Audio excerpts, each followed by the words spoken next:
We're delighted to be here with Melissa Parke, who is the Executive Director of ICAN, the International Campaign to Abolish Nuclear Weapons.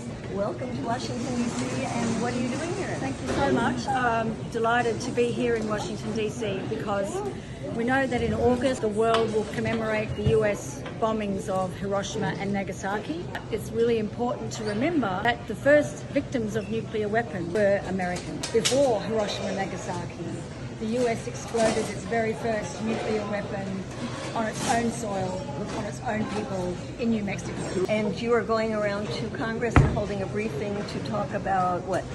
To talk about the need to not invest in these terrible modernization programs which do nothing for security but will certainly divert very important funds away from housing and healthcare and social programs that really need that money.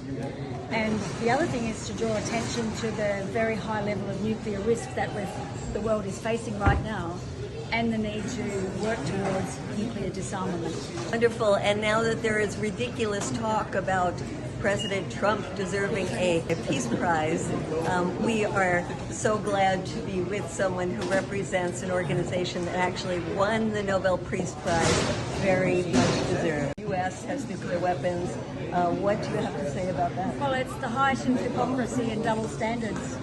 We had two nuclear-armed states attacking another state without nuclear weapons, and I mean, I think you're right. I think it's important that every country be prevented from having nuclear weapons, because that's the only way the world is going to be safe. Thank you so much for your work.